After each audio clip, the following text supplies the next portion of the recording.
خوتي خواتاتي وتبارك الله عليكم.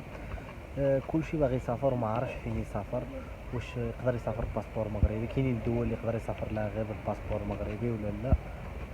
اخويا كاينين الدول اللي تقدر تسافر لها غير بباسبور مغربي، ودابا غنقول لك 10 دول تقدر تسافر لها غير باسبور مغربي. ولكن اخويا قبل ما تسافر خصك يكون عندك ثلاثه الحوايج. خصك تكون عندك تذكره وعندك المصاريف باش دوز تما وحجز الفندق، حيت لما كانوش عندك هادو غيرجعوك من المطار، ماشي مطار ديال المغرب ولكن مطار ديال الدوله الاخرى. ولكن اخوتي قبل ما نبداو الفيديو ما تنساوش الجيم وتابوناو معايا وخليو لي شي كومونتير زوين. يلا اخوتي نبداو الفيديو على بركه الله. المرتبه 10 تايلاند. تايلاند من أحسن الوجهات السياحية، حيث احتلت في سنة 2016 المرتبة الأولى متقدمة على باريس ولندن بفضل أماكنها الخلابة والرائعة. فتايلاند أخوتي كتسهل عملية الدخول لها، يعني كتمشي لها بلا فيزا، ومي كتوصل تما المطار عاد كيعطوك الفيزا بلا مشاكل، بلا حتى شي حاجة، كتاخد الفيزا ديالك وكتمشي تستمتع بالمناظر الخلابة ديال تايلاند. المرتبه 9 اخوتي بوليفيا، حيث كيمكن اللي باغي يمشي لبوليفيا يدوز 3 شهور تما. تما في كاينين جبال الانديز، وهي اخوتي احسن مكان الناس اللي كيعجبهم التخييم، لانك كتميز بواحد المناخ واعر معتدل بحال اللي في المغرب، وايضا كتعتبر من الدول اللي ما كتطلبش الفيزا ومن ارخص الدول في العالم. المرتبه 7 جزر المالديف. هي صديقي كما سمعتي مالديف كلشي كيظن بانها بالفيزا، ولكن هي الدولة اللي ما كتطلبش الفيزا على حتى شي واحد، يعني اي واحد في هذا العالم يقدر يمشي لها غير باسبور، بشرط واحد هو انك تقطع البي الي روتور.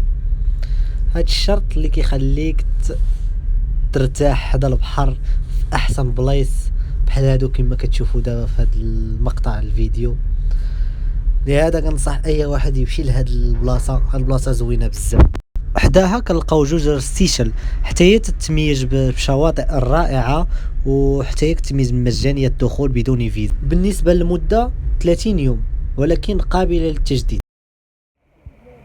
فوالا اخوتي في المرتبه 6 كتجي اندونيسيا. باش تمشي لاندونيسيا خصك عندك شرط واحد، خصك تنزل في هاد المطارات اللي غادي نقول لكم دابا: جزيرتي بالي وميدان وفاتان وسيرافايا.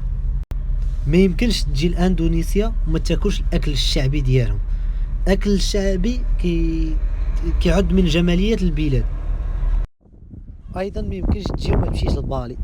بالي كتميز بمناظر وشواطئ رائعه بزاف، خصو اي واحد لا مشى لاندونيسيا يمشي لبالي ويزور حتى المعابد ديال بالي.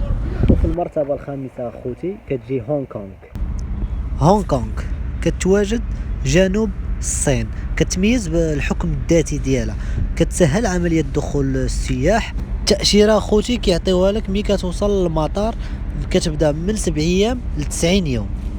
هونغ كونغ مزيانه للشباب والعائلات، لان التكلفه ديالها ارخص من بعض الدول في اسيا، وكذلك كتميز بحدائق رائعه ومتاحف ومعابد كتستحق تمشيو لها. المرتبه الخامسه كتجي جورجيا. هاد الدوله خوتي اللي بغى يمشي ليها، حيت كاينين القنصليات ديالها ولكن ما كايناش في المغرب، كتطلب لها من السيت ديالو، هي بدون فيزا حتى هي. جورجيا باش معروفه بزاف بالناس اللي كيمشيو يديروا فيها شهر العسل والمغامرات.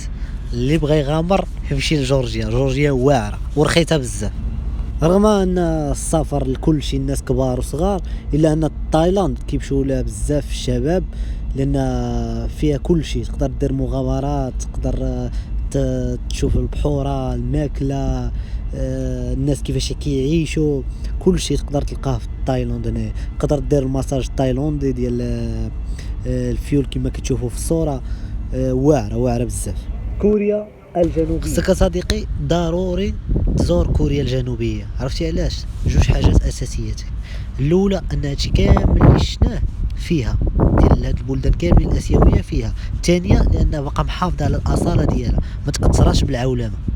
وضروري تلبس اللباس التقليدي ديال كوريا الجنوبيه، غيعجبكم بزاف.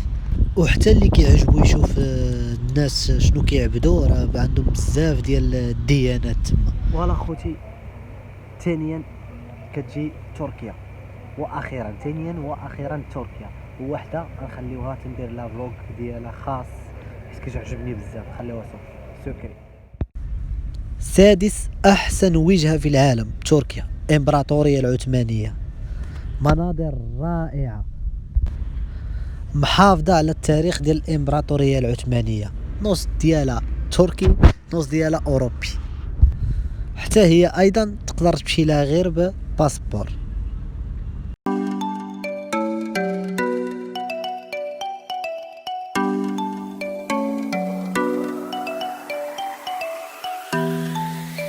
كان هذا هو مراد اخوتي، نتمنى اللي عجبو الفيديو دار نجاح وتابونا معنا ويبارطاجي مع الدراري صحابو.